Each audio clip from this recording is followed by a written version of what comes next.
Hey everyone, welcome back to the Million Dollar Nonprofit Podcast. Today we're diving into something that's a little bit different, but incredibly valuable for nonprofit leaders: how to use AI note takers to capture, organize, and actually act on the information from your meetings and calls.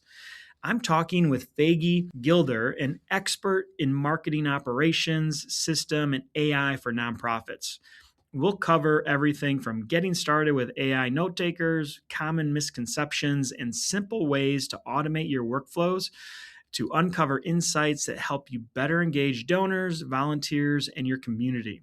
If you're curious about how AI can save time, improve your decision making, and take your nonprofit operations to the next level, this episode is packed with actionable tips you won't want to miss. Faigy, thank you so much for being on this episode of the Million Dollar Nonprofit Podcast. My pleasure. Thank you for having me. You bet. So, we're talking about something that we have never talked about before, but I know is valuable. And I know after this episode, everybody will start using AI note takers once they figure out the valuable information that they could actually pull out of it to actually put into action and get some good and valuable results. I want to just start off by saying, when I first started seeing AI note takers everywhere, whether it's Zoom or Google Meets or even on phone calls and anything nowadays, I never really put much thought into it. I just saw, okay, great, this is something that'll just kind of track what I say and give me an update in the first probably several months of using it. I never did anything with it, and I'm assuming that that's probably what a lot of people do these days. Is they know that the tools are available, but they don't really see the benefit of them, and they never really want to start to use them, or maybe they use them but they don't do anything with the transcripts of the AI note taker. I know this is something that you work with a lot of nonprofit clients, and this is one of those features that has so much valuable information in it, and nobody's really utilizing it. So, I want to kind of open up this episode and have you tell us a little bit about what you do with your nonprofit customers that with the AI note taker, and then what are some of the, I guess, common misconceptions that people, when you first introduce them to start using this, what is kind of some of the pushback, and then what are some of those eye-opening experiences that they have after they start utilizing it the right way? So, I work with nonprofits on marketing, operations, and systems. Usually, that includes AI, automation, project management. I do fractional support as well as project based work. And so, with my clients and for myself in my own business, I have found AI note takers to be an incredible tool to add to the toolbox. And there are so many free versions, cheap options that I really think it's a huge boon to anyone working. So most people, if they're using it, they use it just in a straightforward way, just to take notes. And I've heard many people say that they realize they're better able to focus in their meeting when they know the note taker is taking notes. And that's something I've enjoyed as well. So it definitely just improves the meeting experience. I do know some nonprofits have AI or AI note taker policies, which is a good idea. But I think that one of the misconceptions is that we should be overly wary of it, which I don't think is the case, especially if you have some good privacy policies in place, as well as not every note taker takes a recording of the video or takes a recording of the audio. Some even just use transcripts. So people are used to thinking of AI note takers as the little box that joins your meeting, and there's no problem with them. Some of them are very good, but you don't have to use those. There are other ones. There are a lot of other ones, so you could find the one that suits you. I don't get so much pushback as much as I get surprised that there's so much more you could do with your notes and the transcripts. So I use automation to save my notes and transcripts in different ways, including by filing them in different folders in my cloud drive, as well as adding tasks to my project management system. So those are two very basic things I do, and I have it running in the background, and I don't have to keep track of it, and nothing falls through the cracks, which is wonderful. The folders I put them into, for me, it's organized by client or prospective client. For a nonprofit, it might be with donors, prospective donors, lapsed donors, board members, volunteers. You could organize these notes in many different ways, whether with automation or manually. But the important part is that you should put like with like, because in addition to having your notes and in addition to auto tracking tasks for you, what it can also do is it can help you understand your audience. I think that's one of the hidden gems of using a note taker that a lot of people aren't doing yet. You could aggregate the transcripts that you have over time to find the patterns and the language that people are using so that you could speak more directly to them.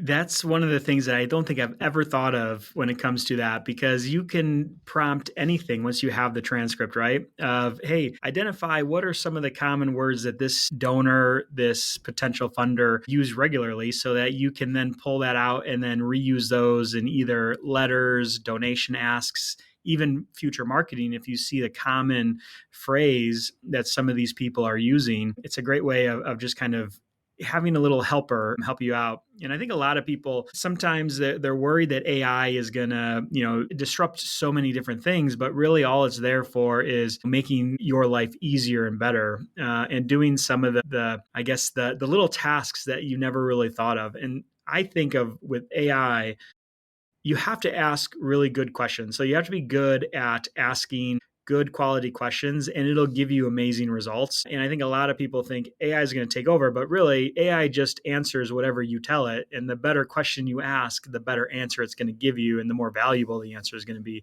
But if you ask horrible questions, it's going to give you, mediocre answers. So it's kind of one of those great things of the more data you can get out of a meeting or a phone call, it just powers you to be able to ask the AI agents more questions to be able to pull more valuable information for your donors. And ultimately, at the end of the day, you want to be able to talk to them in a way that resonates with them and hopefully will get them to become a donor to your organization. What Yeah. do you think are some of the bigger opportunities that most nonprofits are missing when it comes to utilizing an AI note taker? So, in the vein of I like to store the transcripts and not just the notes. And what I use is Google has a lesser known product called Notebook LM.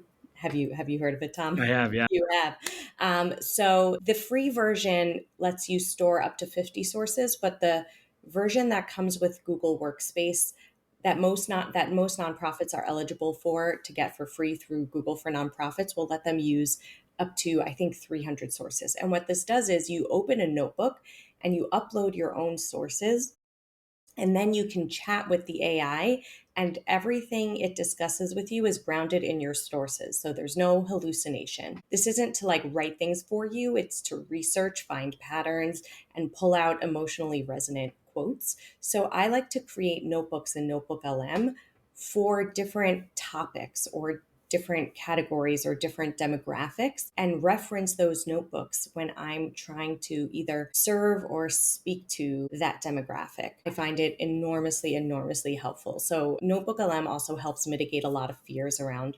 hallucination. There are good ways to prompt AI so that AI doesn't tell you things that aren't true, but Notebook LM is a really good way to just take that out of the equation and really stay grounded in what are people saying to you, and mirroring their language back to them is really important in marketing. That's something important in general, because in a nonprofit you have the curse of knowledge, right? Or in anything you have the curse of knowledge where you know too much, and so sometimes when you talk about things you lose people along the way. And taking a step back and really reminding yourself of how people are talking about your cause, right? They don't care that it's your fiscal year and your fiscal year is ending, right? They want to help solve the problem of homelessness in your community, for example, right? So you could use these transcripts in the notebooks to figure out also what's driving people to give, and then that could improve your marketing messaging over time. And how easy is it for an organization to set that up? Uh, it seems complicated, right? Like, oh, 300 sources, different folders, different transcripts. But I think you have a process of making this extremely easy and straightforward, and something that anybody can pretty much implement. Super, super easy. Choose an AI note taker that you like, either that has a free version that you find works for you or a cheap paid version. Zoom, if your organization has like a pro level Zoom account, Zoom has a built in tool. Meet has a built in tool you can use. A lot of CRMs even are starting to have tools. So take a look at your current tech stack because you probably have more than one option. Or you can use another one. For example, I use one called Granola that uses just the transcript of the audio. So there's no video recording, there's no audio recording. It's just transcript and notes. And then what you do is you use automation to store your conversations in a specific way.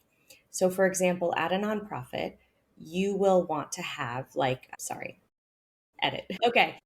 Something important, there's a few things you can do to keep your data clean and streamlined that make this so much easier. If you're using a scheduling tool like Calendly, the one that comes in Google Calendar, TidyCal, make sure the meetings have different types of bookings with the meetings with different names. So, for example, 30-minute conversation with donor, and then it's the donor name. 30-minute conversation with supporter, 30-minute conversation with board member, something that helps you filter what this conversation is. Then, when the conversation is done, most automation tools like Zapier can catch your transcript as soon as your meeting is over. And you can tell it, okay, if the title says donor in it, put it in my folder called donor. If the title says board in it, put it in my folder called board. If the title says client in it, put it in the folder called client, right? So this is one way that I like to just make sure that things are backing up and that I don't have to remember it on the fly, even though of course you can organize it in a million other ways after that. Then the next thing I do is when I'm curious about something or when I'm working on something, I'll just download that drive folder, extract or, open it up on my computer and upload that into a notebook. It's really that simple. And then you just start talking to the chat in the notebook. It seems like almost too easy, right? And it's really just a lot of it just comes down to your naming convention, right? If you can name the file in a specific way, you can use automation to really segment everything that you do. And, it just kind of helps if you have a quick little playbook or SOP to follow. And I know that's a lot of what, you help your customers with is kind of implementing a lot of these strategies and automations and things like that. So, with small organizations just kind of getting started with AI, you Mhm. know, the the AI note taker is the first step, right? Like that's the easy step. That's like the low-hanging fruit. And then it kind of gets you into the world of AI. And then I think once you start to see how much it's improving what you're doing and the decisions that you're making, then kind of taking them into, okay, what else can we automate in our organization to save time or money or help us make better decisions? It's all kind of stacks on top of each other after that. But with helping small nonprofits just get started, I could see some people getting very overwhelmed with, oh man, we have to, now implement AI into our tech stack, right? How can small teams start using, AI a little bit at a time so that they're not feeling like they have to change out the whole tech stack overnight? Is there a little process or a simple process that you do with your customers and your clients to help them kind of transition from the old way of technology into the AI, enabled way?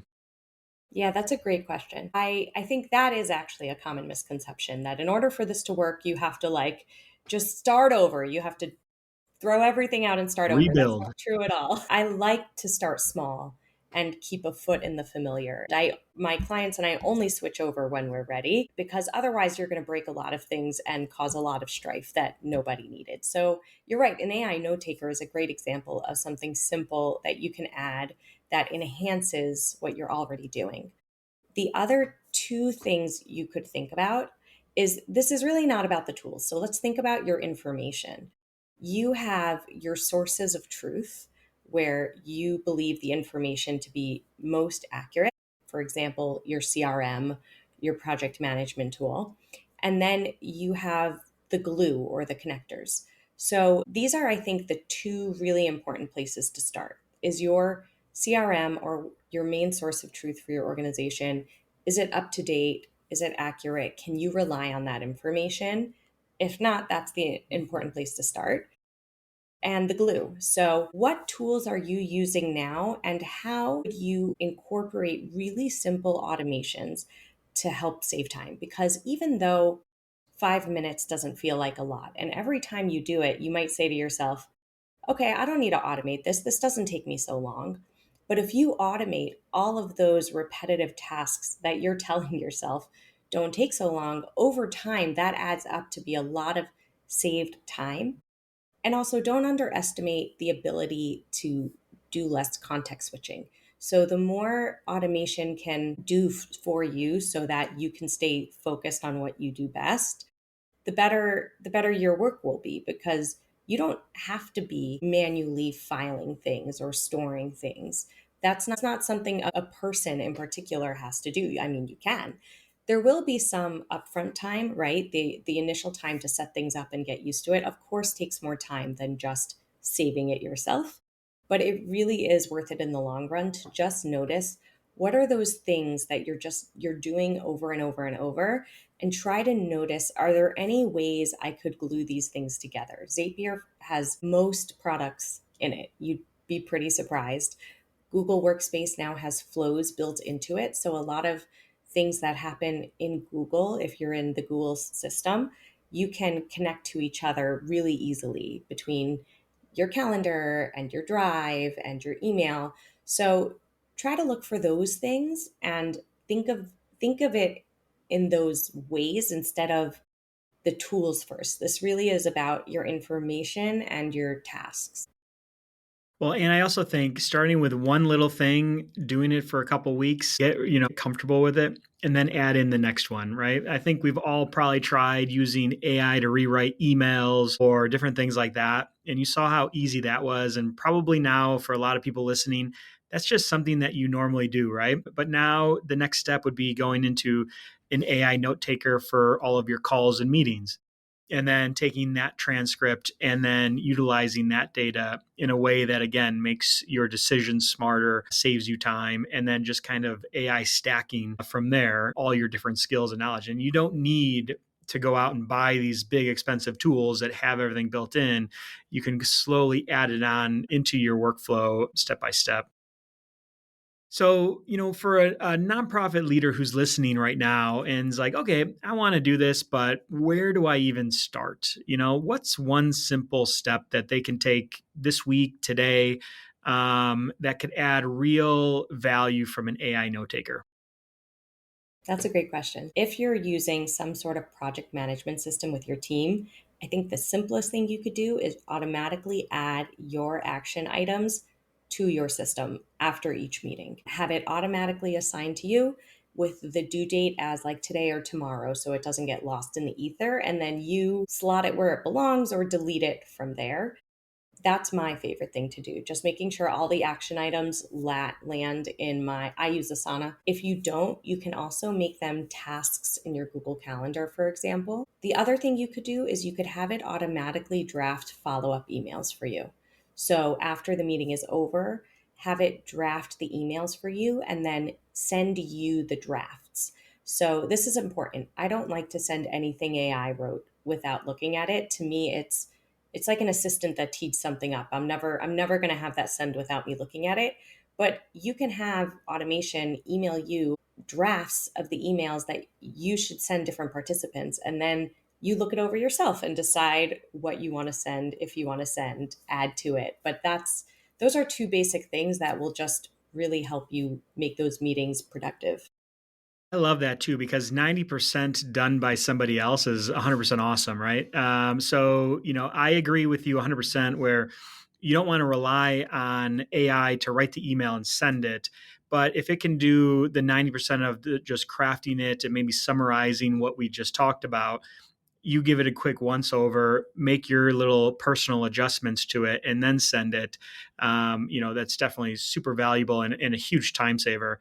So that was, I was going to ask my next follow up question to that is like, what is one thing that you love? What's I guess the game changer for you when using the note taker? Like, what do you use? What's your number one thing other than that draft reply that you love taking your AI notes from and implementing somehow? One other thing I like to do is because I work in marketing, I do a lot of storytelling and I interview a lot of people. So using the note taker really helps me have a much more fluid conversation. And then I use the transcript to help me write. So I'll write a draft, but I'll also put, for example, I'll ask the transcript or I'll use the conversation to find the emotionally resonant quotes or to help me remember the details, right? The concrete details that bring something to life. So that's one of my favorite uses for it. I've found AI note takers really has helped take storytelling to the next level when you use it in tandem with your own writing process. Well, and I also think, depending on who you're talking to and pulling those transcripts from, if you can somehow drop in those little nuggets of what you guys had talked about, that maybe they're like, oh my God, I can't believe Faigy just remembered that. Like, I just kind of nonchalantly said it. And now, you're bringing it up in an email or a post or something like that. Like, that's super valuable and personalized, right? And that's what people resonate to, especially donors. They want to feel like they're being heard, and the AI note taker will catch all of that stuff, even though you might not. But I loved what you said earlier, where using an AI note taker allows you to focus more on the conversation and not so much on trying to memorize or remember everything that's being said, right? And you don't have a little assistant over your shoulder kind of writing everything down behind you, right? Your AI note taker is that assistant Hmm. and most likely will catch everything, right? Compared to a human. So it's definitely a valuable tool that everybody should be implementing today. And Faigy, I know you work with a lot of nonprofit customers and clients that, this is one of the things that you help implement for them. If somebody wanted to get started today and they wanted to reach out to you for information or help, what's the best way that they can get into your world? Yeah. I'm on LinkedIn. I have a very unique name. So it's spelled Faigy, and I got the vanity URL that's just slash Faigy. So I'm very proud of Like a that. Madonna or a Cher? Yes. Yeah. Well, that's great. We'll make sure you'll check the description below for direct links to get in contact with Faigy. And definitely, if you have any questions related to AI improving your nonprofit, Faigy is definitely the go to person for all of this. Faigy, thank you so much for being on the $1 Million Nonprofit podcast today. This has been great and valuable information. My pleasure. Thank you for having me.